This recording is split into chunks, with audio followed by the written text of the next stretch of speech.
Hoy estamos haciendo este evento en el marco del aniversario número 68 de nuestra institución, donde celebramos 50 años de historia como seminario bautista internacional y ya 18 como fundación universitaria.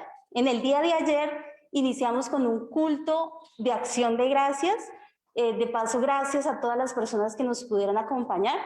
Y hoy continuamos con un evento muy especial, enmarcado en nuestra misión de investigación, y queremos iniciar dando apertura a con una oración por parte de nuestro rector, el magíster Pablo Moreno Palacios.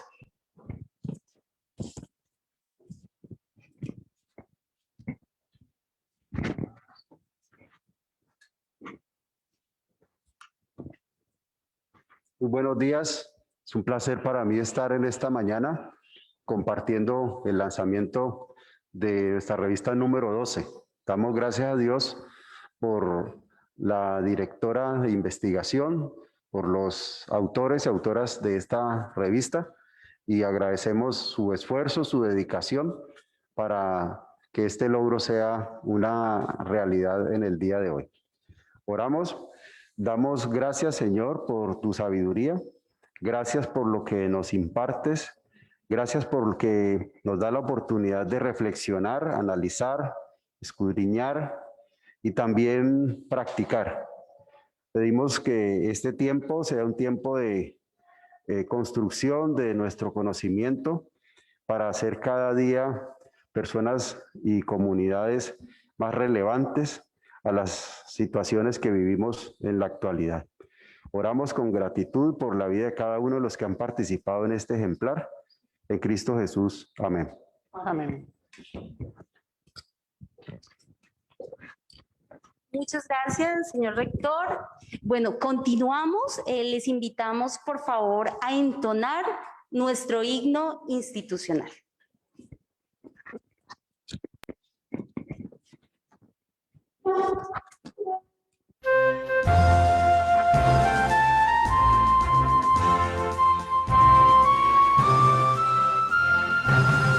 Proclamar el Evangelio nos anima este lema a estudiar.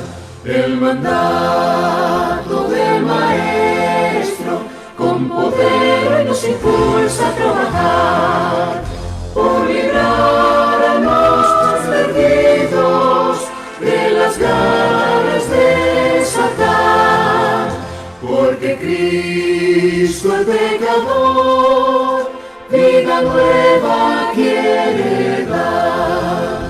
Ya no existen las fronteras y banderas de nación. Bajo su pendón glorioso nos unió el Salvador. Contestando a su llamado y al impulso de su amor, trabajemos y estudiemos para adquirir mayor saber.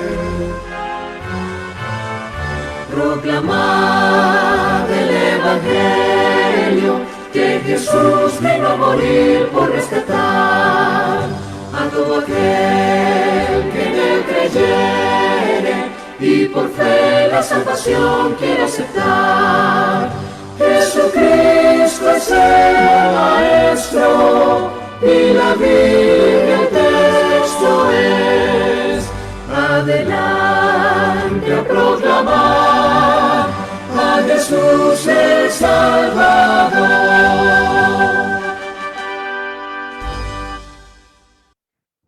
Ahora damos paso a la directora de investigaciones, la doctora Betty Ruth Lozano Lerma, quien nos hará una presentación general de la revista en su edición número 12. Profesora Betty Ruth, tiene la palabra.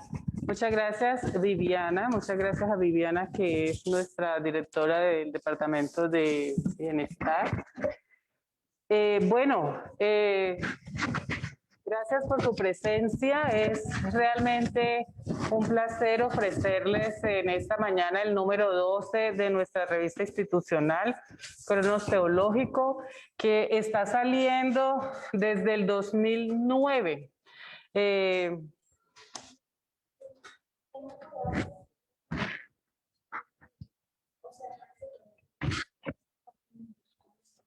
Desde el 2009 empezamos a sacar a la luz esta revista. Inicialmente se hizo de forma semestral, entonces el primer número fue uno que comprendió de junio a diciembre del 2009 y salió semestral en unas 4 ocasiones, y a partir de allí empezó a salir ya anualmente. Empezó a salir anualmente y lo hemos hecho sin interrupción. Desde que la revista, desde el primer número nunca se ha interrumpido, siempre ha salido, y entonces este es el número 12 en el que tenemos 5 artículos. Es una de las revistas más voluminosas, yo creo que es la más voluminosa que hemos sacado hasta el momento, con unos artículos realmente maravillosos. Tenemos en especial, pues quiero destacar los artículos de María Isabel Benítez, de Isdalia Ortega y de Roberto Caicedo, que nos acompañan hoy, porque son artículos que están trabajando el tema de las violencias contra las mujeres. Las violencias contra las mujeres que son la verdadera pandemia, como lo ha demostrado, digamos, este año que pasó, que ha sido pues un año de muchas circunstancias difíciles para todos, pero muy en especial para las mujeres, porque se incrementó de una manera extraordinaria la violencia contra las mujeres, que ya ha sido pandémica en el mundo desde varias décadas atrás. Entonces, esos 3 artículos están reflexionando sobre esta situación, nos dan luces desde una lectura de la Biblia y una lectura teológica de cómo enfrentar este tipo de situaciones. También tenemos un artículo del profesor Luis Carlos Rincón, que nos invita también a otras relecturas bíblicas, y un artículo del estudiante Jardani Reina. Ellos dos nos van a estar acompañando, haciendo comentarios sobre sus artículos desde el otro lado de la pantalla. Yo le quiero dar la palabra a cada uno de los autores. Van a tener ellos aproximadamente 5 minutos para hacer su presentación, para invitarlos a ustedes a leer. Y antes quisiera leer un poema de la profesora Isdalia, ya que en esta revista también tenemos el gusto de presentar, cerrando cada uno de los capítulos, cada uno de los artículos, un poema de la profesora Isdalia. Entonces voy a leer el primero, que dice: habítame. Habítame, aunque madura, soy todavía tierra fértil, anhelante de tus lluvias en tiempo de sazón. Recórreme, aunque curvo, soy todavía camino libre, deseoso de tus huellas en tiempo de avanzada. Coséchame, aunque veraniego, soy todavía cuerpo árbol, provocado de tus labios en tiempo de mieles. Tiene la palabra María Isabel Benítez.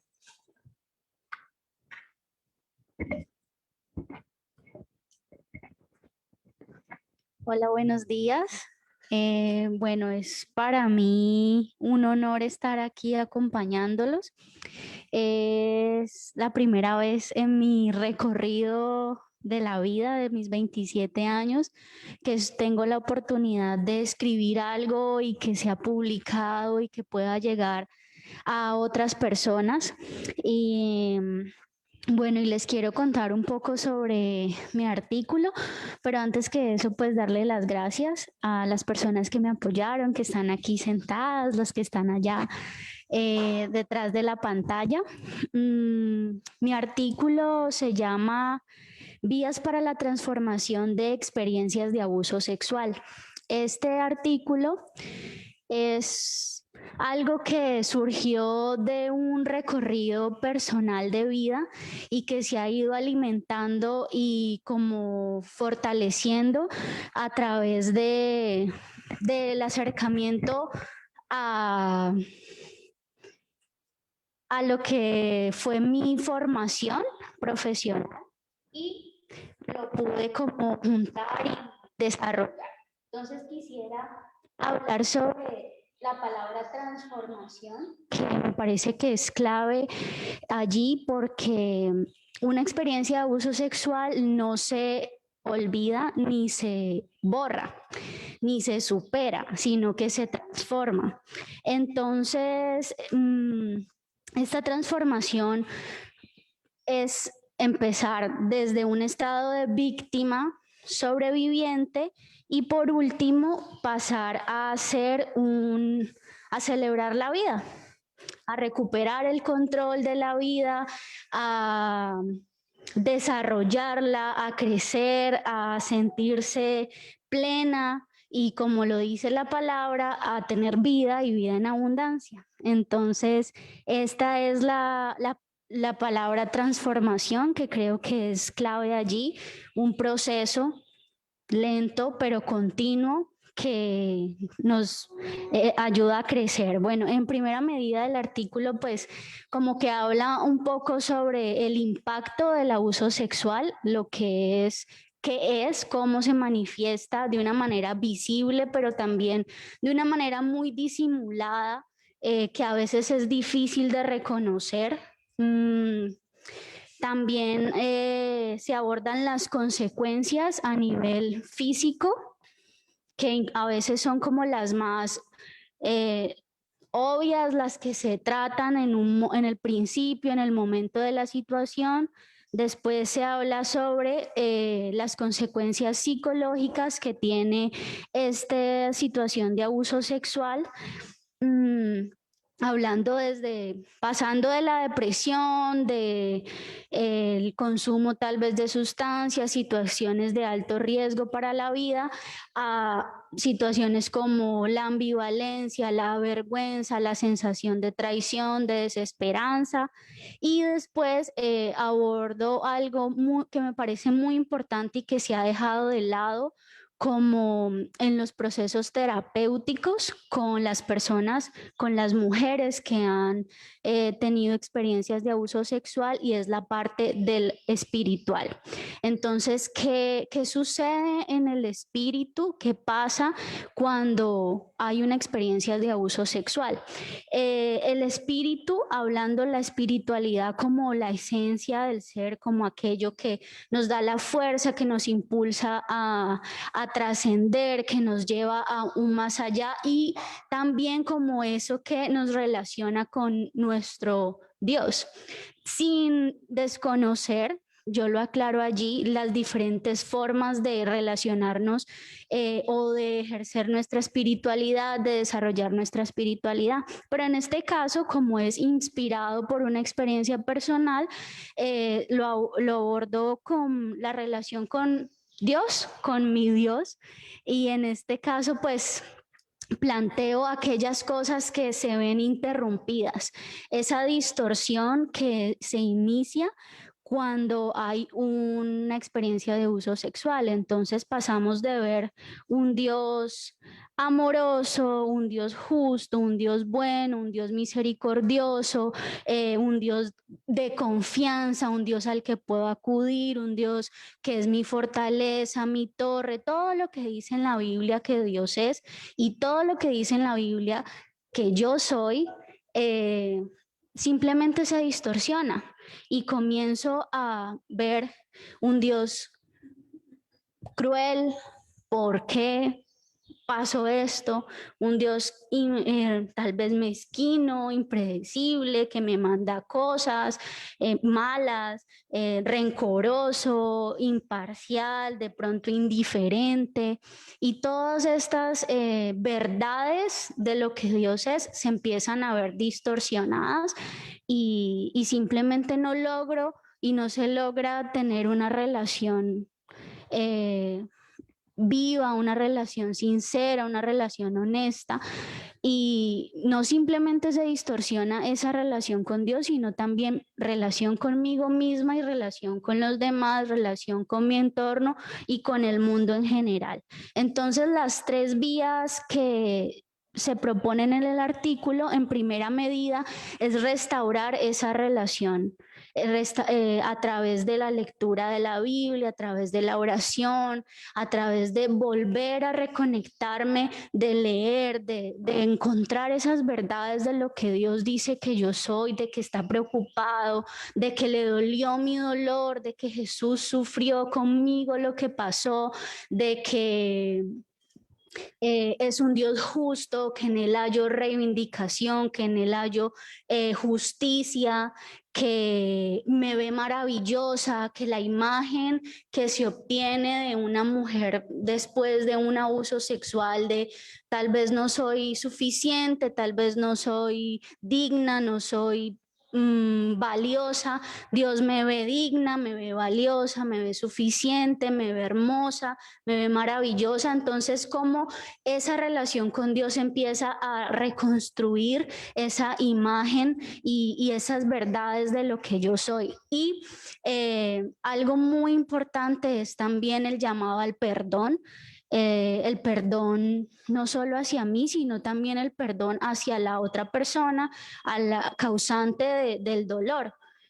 Si Dios me perdonó a mí, yo también estoy llamada a perdonar al otro.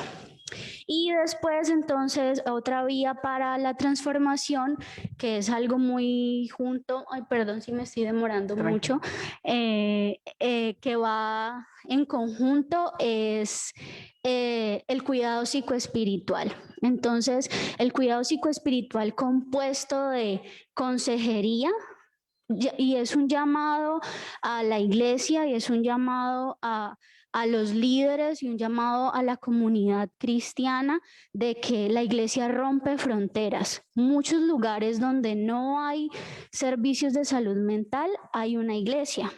Muchos lugares donde no llega la medicina, donde no llega un profesional, un psiquiatra, un psicólogo, sí hay una iglesia y hay un lugar donde la persona puede acudir y en muchas ocasiones acuden a un lugar. Entonces es importante que desde la iglesia sepamos que cuando la persona acude allí, acude no para ser juzgada, no para ser señalada, sino para ser atendida y para entender qué es lo que está sucediendo y poderle brindar un apoyo y a iniciar y un lugar seguro. Entonces, allí era como, ok, sabemos que hay situaciones de carácter sexual que son consideradas como pecado, pero el abuso sexual es un delito.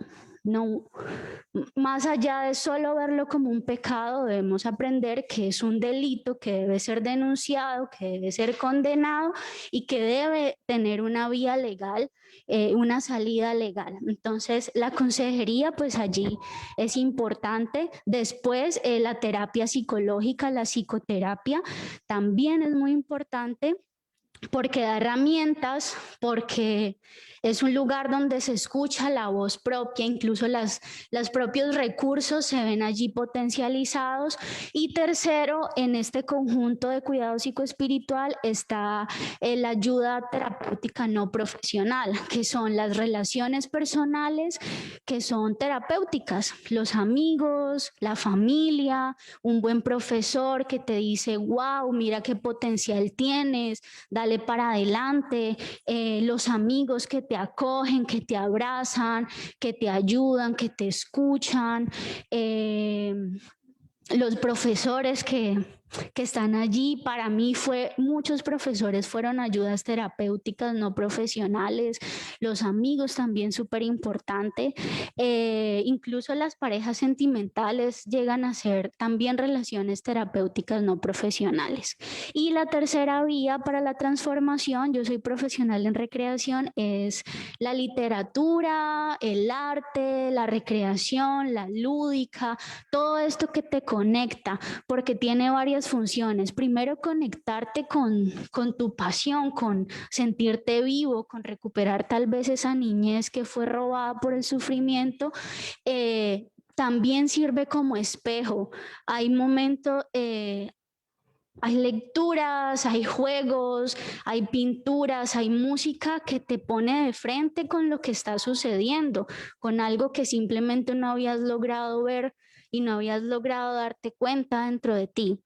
Entonces también tiene esa función de espejo. Y tercero, como lenguaje expresivo. Entonces, tal vez hay personas que no pueden hablar. Es difícil poner su dolor y su experiencia en palabras, pero pueden pintar, pueden dibujar, pueden escribir, pueden esculpir, pueden leer y conectarse y decir, mira, yo me siento súper identificado con lo que dice aquí, esto que él está diciendo es lo que yo quiero decir, pero no he encontrado las palabras. Entonces, esas son las tres vías: el acercamiento nuevamente a Dios a través de su palabra y al Evangelio, el acompañamiento psicoespiritual, consejería, terapia y ayudas no profesionales, y la recreación, la literatura y el juego. Bueno, espero lo lean, les guste y muchas gracias por la atención. Bueno, muchas gracias a María Isabel por este maravilloso artículo, que es un recurso para que actores de la iglesia trabajen con niños, niñas, jóvenes, mujeres, hombres que han pasado por estas experiencias tan duras. Y es un instrumento de sanación, de mucha bendición. Este artículo es es el trabajo de grado de la especialización en psicoespiritualidad de María Isabel. Entonces es realmente de mucha bendición para que lo lean y lo aprovechen grandemente. Entonces ahora de su artículo nos va a hablar la profesora Isdalia. Gracias, Betty Ruth. Bueno, el artículo se titula Salió a ver, pero fue vista, un estudio del caso de Dina en Génesis 34.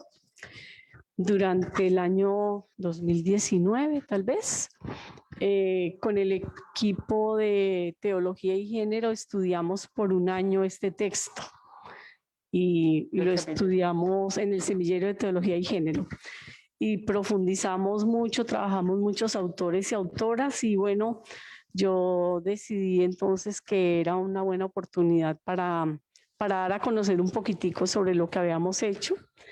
Y yo seguí un proceso de investigación y tuve la oportunidad de trabajar un taller sobre este texto conectado sin que me lo propusieron. Me propusieron el texto con una organización que trabaja con mujeres y con mujeres víctimas también.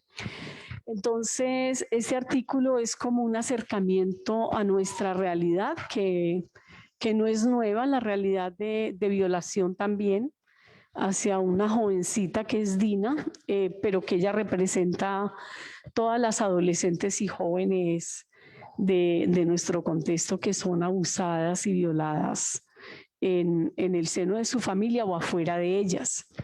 Entonces, el artículo tiene algunos acercamientos. Uno primero es cómo el patriarcalismo afecta a las mujeres, porque en el texto aparecen dos nombres de mujeres solamente. Uno es Dina, que es la protagonista, pero que está silenciada, por lo menos en su voz. Y el otro es Lea, que es la mamá, Lea o Lía, que es la mamá de Dina. Y que también sufrió en su momento violencia patriarcal cuando su padre Labán la entregó a Jacob engañándolo, ¿verdad? Si recuerdan ese texto también en Génesis, que Jacob trabaja por Raquel y le entregan a Lea, pero a Lea no le preguntan, ¿no? Se la entregan directamente, tampoco le preguntan a Jacob, pero en este caso pues es una violencia hacia ella, porque como era la mayor y la consideraban fea, entonces eso era un delito y todavía sigue siendo un delito ser feo, ¿verdad? O ser considerado feo en esta sociedad. Entonces, ¿cómo afecta el patriarcalismo a las mujeres? Luego, ¿cómo ese patriarcalismo nos mantiene en lo privado? Entonces, ella sale a ver y es vista por alguien que tiene mucho poder, que es un príncipe, Siquén, él no, más que la ve, la toma, ¿verdad? Y el texto trabaja con este verbo, el verbo ver, de varias maneras, pero también trabaja con el texto tomar y dar. Pero las decisiones de tomar y dar no la toman las mujeres, las toman los varones que se creen que son los dueños de ellas. Entonces hay toda una discusión en el texto sobre esto y el nombre de Dina significa ser justa o justicia, pero en el texto no se le hace justicia, hay venganza de parte de los hermanos, entonces ese es otro elemento del artículo, la venganza, de parte de sus hermanos, su padre, que es además el patriarca y el responsable, no hace nada, está muerto de miedo que haya un enfrentamiento, pero finalmente sus hijos, hermanos directos de Dina, de padre y madre, o sea, de Jacob y Lea, vengan eso, pero no la vengan a ella, sino que se vengan a sí mismos, porque no sienten que la afrenta fue para Dina, que es la violada, sino para ellos, que son sus representantes y sus dueños. Y finalmente, como un aporte desde la religión, porque esa violencia que es producto de la venganza es justificada religiosamente. Entonces, en el texto no aparece la palabra Yahvé, o no aparece la palabra Elohim, no aparece ningún nombre respecto a Dios, pero sí aparece el pacto. Entonces, ellos usan el elemento del pacto, que es la circuncisión, para justificar esa venganza que acaba con un pueblo, con todos los varones del pueblo y las mujeres, que siempre son los botines de guerra, junto con los niños y las niñas, son llevados por este pueblo y saqueado todos los bienes que tiene por razón de la venganza. Entonces, a veces el elemento religioso o justifica este tipo de venganzas o perdona sin un elemento de justicia ni denuncia, dejando en la impunidad este tipo de casos. Entonces eso va a desatar otras cosas y teológicamente hay unos elementos allí que van a tener que ver con más adelante uno se da cuenta cuando sigue trabajando el texto de Génesis que hay una intención también del autor en resaltar a los dos hombres hermanos de Dina que vengan esta situación, pues porque más adelante se va a erigir como uno de los patriarcas, otro de los hijos, y entonces hay como una intención allí también en el texto. Pero entonces, pensando en el texto, bueno, ¿cómo está la presencia realmente de Dios? Que no sea con esta lectura desde el pacto, porque cómo estos incircuncisos se van a casar con nuestras mujeres. Es lo que dicen y esa es lo que usan, la circuncisión para los varones, y cuando están en el estado así más débil de ese proceso, de esa cirugía pequeña, es cuando deciden atacar, que están indefensos. Yo creo que el rostro de Dios está en la denuncia que está en el texto. Es decir, ese texto aparece allí y gracias a Dios aparece allí como una denuncia. Entonces, los textos bíblicos no todos son de procedencia para el actuar, sino que muchos son para no actuar. Es decir, cómo no se debe actuar, qué no hacer, ¿verdad? En algunos comportamientos y vida. Entonces, bueno, ese es como un resumen, pero por favor léanlo. Es corto y está al comienzo, entonces los anima. Bien. Sí, gracias, Isdalia. Realmente es un texto muy bello, una lectura de este pasaje tan duro para las mujeres que está ahí, precisamente para que hechos como ese no se repitan. Quiero decirles que el 12, la próxima semana, marzo 12, a partir de las 4:30, en el marco de la conmemoración del Día Internacional de las Mujeres, pues vamos a estar en diálogo con María Isabel y con Isdalia, así que también les invitamos a profundizar este tema de la violencia contra las mujeres. Entonces voy a leer Intimidad. Al contemplar la inmensidad de tu creación, me siento pequeña, ínfima, entre tanta grandeza.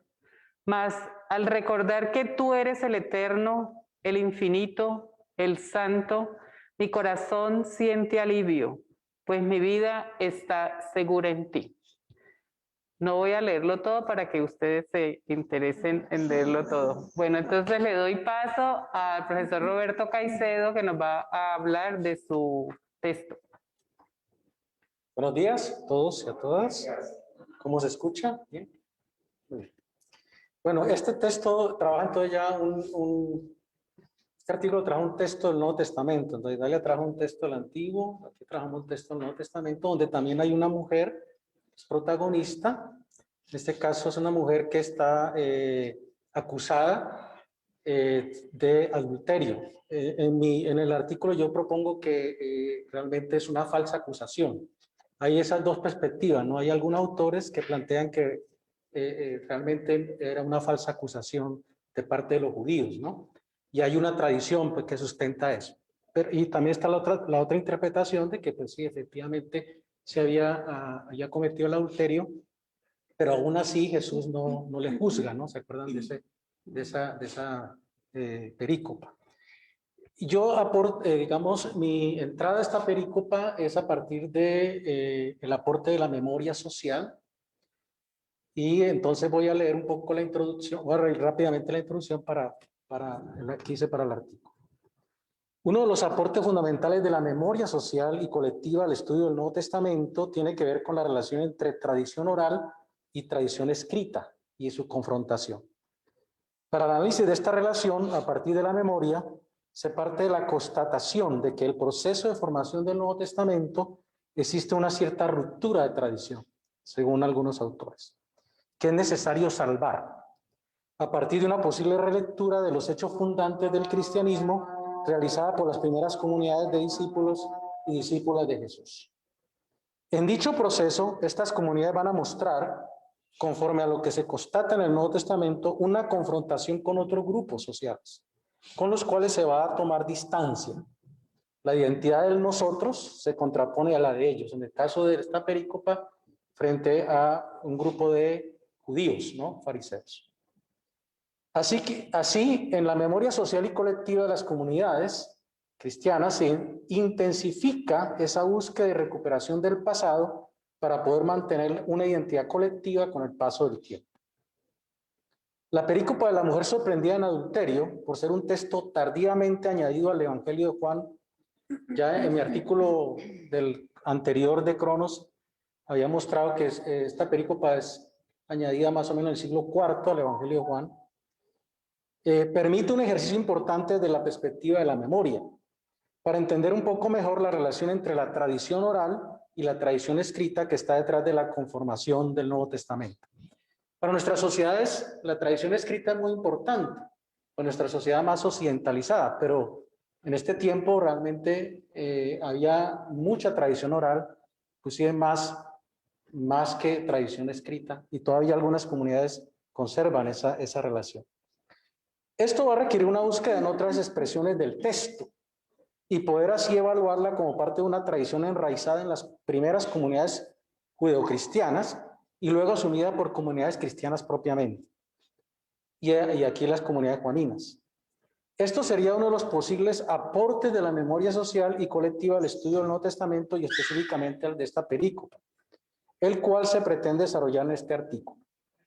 Entonces yo propongo en el artículo que fueron las comunidades judeocristianas propiamente las que van a rescatar esta tradición, muy paradójicamente, ¿no? O sea, hay una paradoja ahí muy interesante porque se confrontan los grupos judíos en el Evangelio de Juan, pero son comunidades judeocristianas las que van a rescatar esta tradición de la perícopa de la mujer sorprendida en adulterio. Con esta perspectiva en mente se asume una relectura del texto, en primer lugar pensando el lugar de la memoria en el Evangelio de Juan y proponiendo así algunas de las razones para posibilitar la inserción de esta perícopa en dicho evangelio en siglos posteriores al siglo I. Luego la mirada se centra en la perícopa propiamente en su contexto narrativo, discursivo más cercano, el llamado discurso de los tabernáculos en el Evangelio de Juan. La mujer, como sujeto presente en la narrativa, se muestra como un alter ego de Jesús. Ahí muestro por qué esta figura de la mujer como alter ego de Jesús, es decir, un alter ego es un personaje que representa al otro. Entonces, la historia de la mujer es una síntesis de la historia de Jesús en el Evangelio de Juan. Esto es muy interesante y es algo que que toco así y que podría ser un campo de seguir profundizando. Primeramente, y después de las comunidades creyentes, ¿no? O sea, la mujer también es alter ego de las comunidades. De tal forma que la narración se inserta en el Evangelio de Juan como una recuperación de esta tradición ahora escrita que conecta a Jesús con las comunidades que leen y le escuchan. Finalmente, en el artículo se proponen algunas implicaciones de este camino para la perícopa desde la memoria social y colectiva, tanto en los primeros siglos como para hoy, para nosotros. Y aquí exploro lo que conocemos como la violencia simbólica, ¿no? Que ha sido muy trabajada ya en sociología, como una forma entonces de entender cómo en el texto, como hoy también en nuestras realidades, las violencias simbólicas siguen siendo muy importantes a la hora de entender este maltrato y el abuso y lo que puede pasar en una sociedad frente a la relación hombre-mujer. Estamos conscientes de que aquí solo damos unas pinceladas y que de lo que decimos se desprenden varios temas y desafíos para seguir profundizando. Esperamos de todos modos construir una nueva mirada, en primer lugar de la perícopa, pero también de cómo la leemos hoy y sus implicaciones para nuestra lectura hoy. Espero entonces que puedan darle un vistazo al artículo. Gracias. Bueno, gracias, profe Roberto. Muy interesante. Quiero agradecer en especial al profe Roberto, a la profesora Isdalia, porque ellos son colaboradores recurrentes de la revista. En casi todas las revistas van a ustedes a encontrar un artículo de ellos enriqueciendo todos estos temas con una mirada muy especial, muy particular, muy rigurosa también. Cuerpos. Bendito sea Señor por los cuerpos. Cuerpos fuertes, robustos y delgados. Cuerpos altos y bajitos. Cuerpos negros, amarillos, blancos, indios, mestizos y mulatos. Cuerpos grandes y pequeños. Cuerpos masculinos y femeninos. Cuerpo tuyo, Jesús. Cuerpo mío. Cuerpo de mi amado. Bueno, vamos a darle la palabra ahora al profesor Luis Carlos Rincón, que lo tenemos en estos días en Bogotá, y entonces no ha podido acompañarnos. Es un cuerpo ausente aquí físicamente, pero está muy presente también desde esta virtualidad allá en Bogotá, donde está en este momento. Sí lo tenemos en... Hola, buenos días. ¿Nos movemos un poquito? No.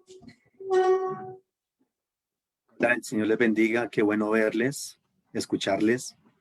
Y es un privilegio para mí siempre. El artículo que escribí tiene que ver con un análisis primero lingüístico y luego bíblico-teológico del término yadá.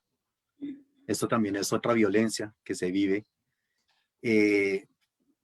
Resulta que el término yadá es lo que se traduce como conocimiento. Ese término yadá tiene un término parecido en el griego, que es el término ginosko. Pero, como bien dice Bullman, el término yadá del hebreo es mucho más rico que el término ginosko del griego. Y por lo tanto solamente me centro en el término del hebreo. El término yadá de Oseas 6:6, misericordia quiero y no sacrificios, conocimiento de Dios más que holocaustos.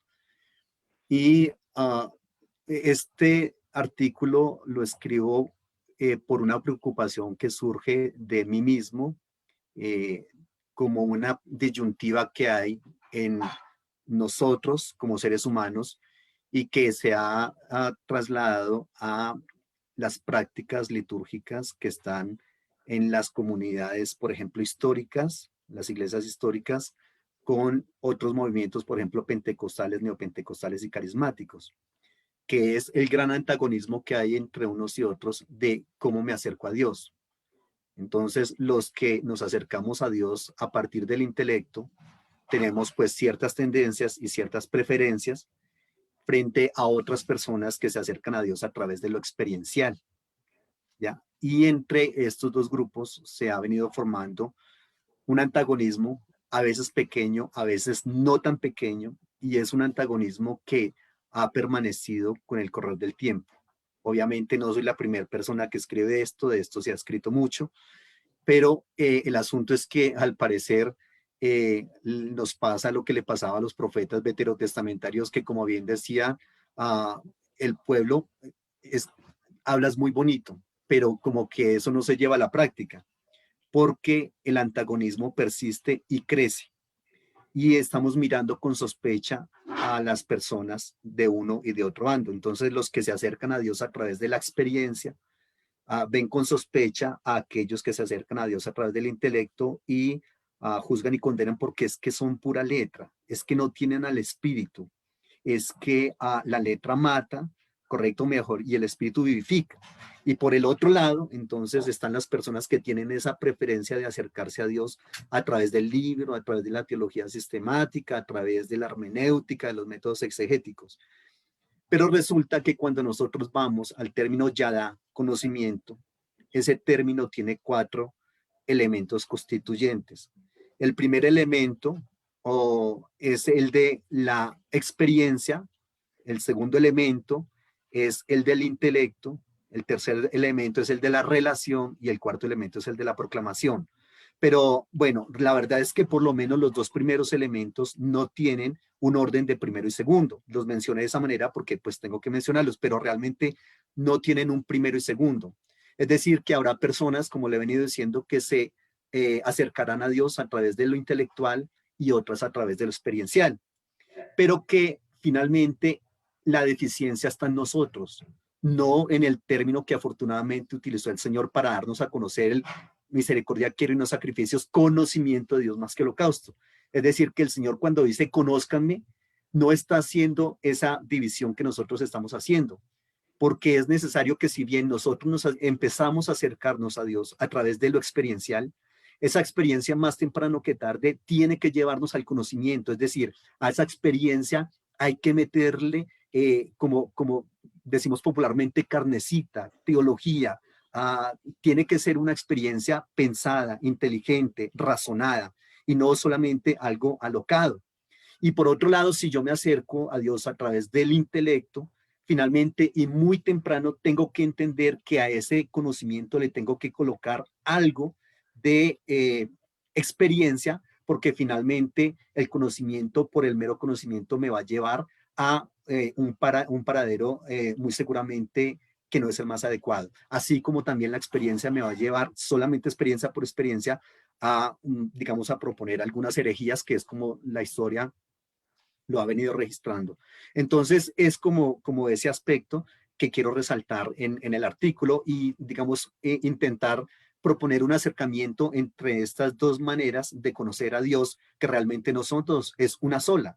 Y que nosotros, los seres humanos y las denominaciones o las tendencias litúrgicas a las cuales pertenecemos, somos los que las hemos venido dividiendo, pero que en el Señor sencillamente conocimiento incluye lo relacional, lo intelectual y reitero, la relación, lo experiencial, lo intelectual y lo relacional para después proclamar el asunto. Entonces, no podemos decir, yo conozco a Dios porque tuve una experiencia. No, es que recuerdo que yo me volví cristiano porque es que Dios me sanó de cáncer, o Dios restauró mi hogar, o yo una vez fui al culto y el pastor empezó a ministrar y yo lloré y en ese momento dije, Señor, me voy a comprometer contigo.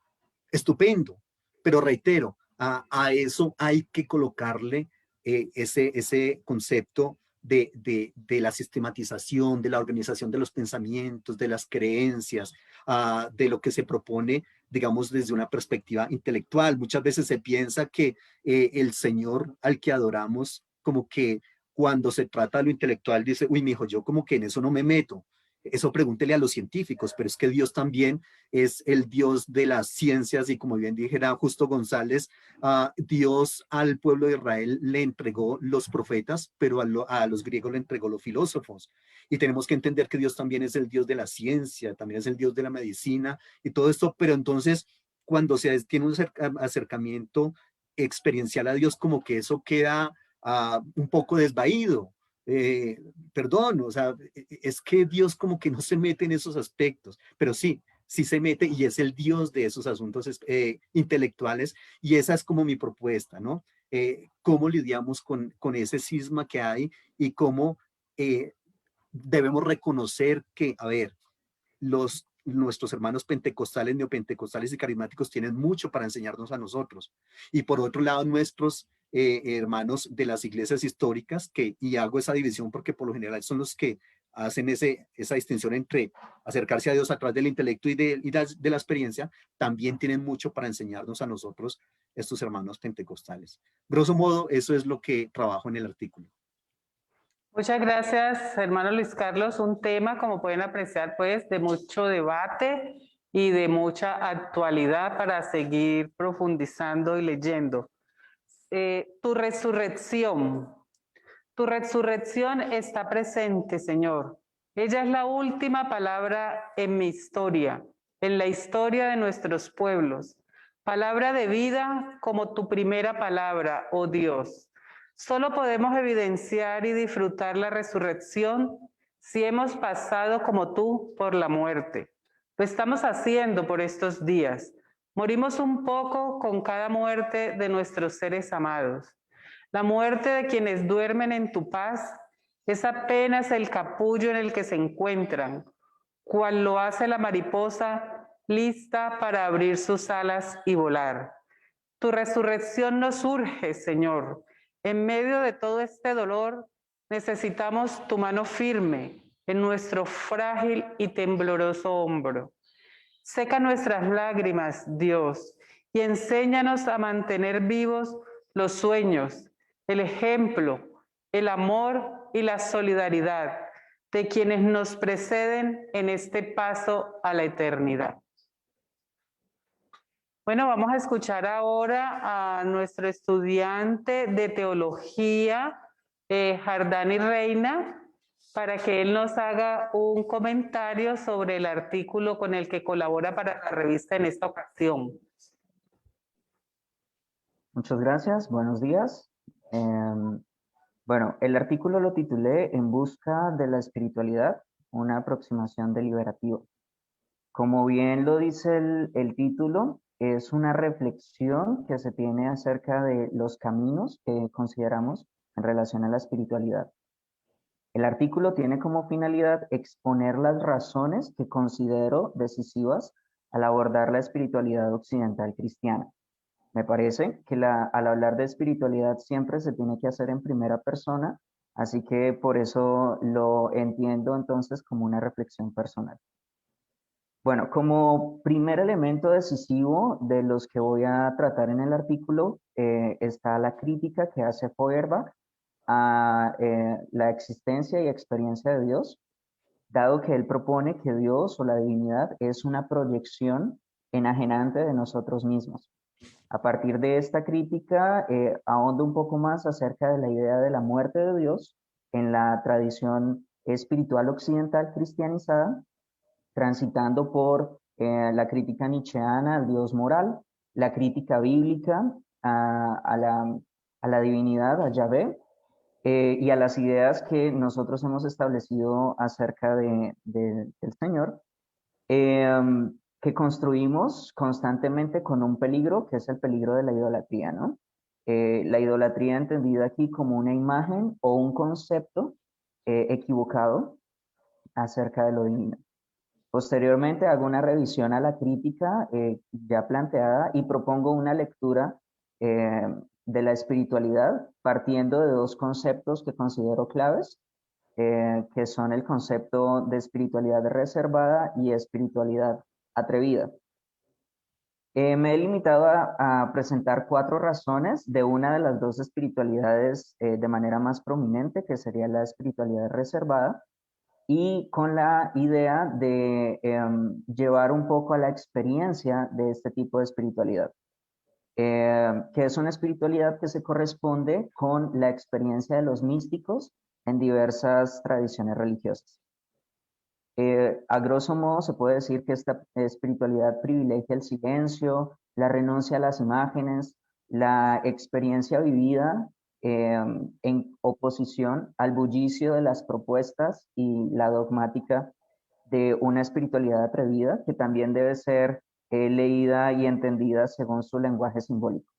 A partir pues de esta presentación del artículo, considero importante una aproximación después a lo que sería la espiritualidad atrevida, que en el caso de la denominación que les he propuesto, sería una espiritualidad que propone cosas acerca de la divinidad, que dice cómo puede ser entendida, que propone símbolos, que propone tradición para conocer lo divino.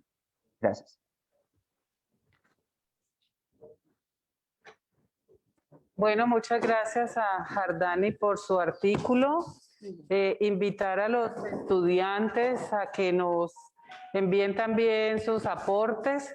La revista está abierta a los aportes de estudiantes, del pregrado o también de los posgrados que tiene la institución, el de especialización, la especialización en cuidado psicoespiritual y también ahora la maestría en teología. Como yo te veo, no estoy cuestionándote, Señor. Cuestiono lo que han pintado de ti. Alterco con quienes dicen que eres un Dios sectario, uno que discrimina, que ve que hay malos y buenos, amos y esclavos. Claro que ves y desprecias la maldad. Me niego a creer eso de ti. Al menos no es esa mi experiencia. Creo en tu autenticidad, tu misericordia, tu fidelidad, en tu justicia, en tu amor. Eres el Dios acción. Por supuesto que amas la verdad. ¿Qué tal que fueras como algunos te han pintado? Qué pena que no te dejan ser tú.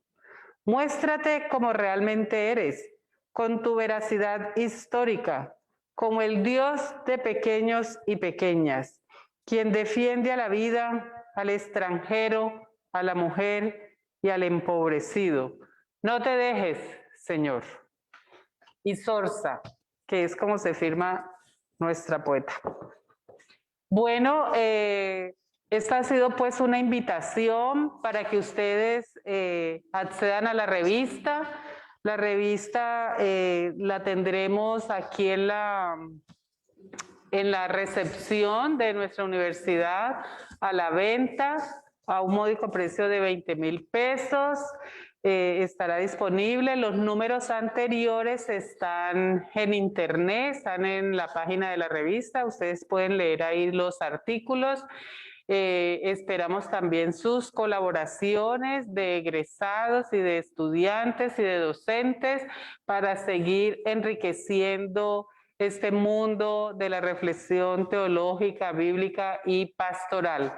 Les recuerdo que la próxima semana, entonces, el día 12, de 4:30 a 6, estaremos entonces en el marco de la conmemoración del Día de la Mujer. No será el 8, será el 12, pero en ese marco que es también el aniversario de la universidad en sus 68 años de existencia, pues vamos a tener esta reflexión que profundizará este tema de la violencia contra las mujeres con los 3 autores que nos han acompañado hoy. Si hay otro anuncio, Viviana, los dejo con nuestra directora de Bienestar. Yo quiero sumarme a estas felicitaciones a los autores, excelente reflexión teológica que nos aportan. Ese es el sentido precisamente de esta revista. Felicitaciones a su directora, la profesora Betty Ruth, porque precisamente la revista es ese semillero de investigación que tiene la institución y donde se han formado grandes investigadores que hoy ya están haciendo una excelente representación también de la teología. Entonces, les animo, autores, para que lean los comentarios en Facebook. Hay muchas felicitaciones, saludos al pastor Harold Segura, que también allí nos sigue, les manda muchas felicitaciones a los autores, desde Paraguay, de algunos egresados también, el profesor Juan Carlos Gaona, que está conectado, egresados, creo que tuvimos a Irene El Zuna, a Leonardo, que nos aceptó la invitación. Bueno, qué alegría encontrarnos en este espacio para tener momentos de reflexión, de enriquecimiento teológico, animarles, como dijo la profesora Betty Ruth, a que los estudiantes aprovechen los semilleros que tenemos y se involucren al proceso de investigación, a los docentes, agradecerles a los que nos acompañaron de manera presencial. Estamos esta semana retomando la alternancia, como ven, estamos muy agradecidos por Dios por esta dotación de este aula que nos permite transmitir en vivo, condiciones de adecuación tecnológica para ofrecerle una mejor calidad a nuestros estudiantes.